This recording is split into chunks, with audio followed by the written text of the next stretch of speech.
তো এই হচ্ছে মা দয়াময়ীর রাতের সেবা আর কি। তোমরাও প্রত্যেকে বাড়িতে এটা করতে পারো। ও দুটো পাত্র নেবে, জলের পাত্র, গ্লাস বা কিছু ঘটি এমনি কিছু নিতে পারো। ওতে ভর্তি করে জল দেবে দুটোতেই।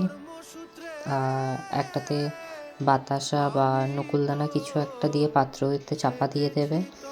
আর একটা জলের মধ্যে একটু সামান্য কর্পূর দিয়ে দিতে পারো, নয়তো নর্মালি জল রাখতে পারো, অসুবিধা নেই। তো একটা মায়ের খাবার জল আর একটা হচ্ছে ওই মায়ের হাত মুখ ধোবার জল আর কি, রাতের বেলা যদি কোনো প্রয়োজন হয়। এতটুকুই সেবা করতে পারো। আর ওই যে লাল কাপড়টা রেখেছি ওইটা হাত মুখ মোছার জন্য। আর আমি না এই কর্পূরটা ইউজ করি, ভীমসেনি কর্পূর, খুব দারুণ কর্পূর, খুবই ভালো, গন্ধটা অনেকক্ষণ থাকে। এই যে আমি মায়ের সামনে রেখে দিলাম এবার গ্লাসগুলো।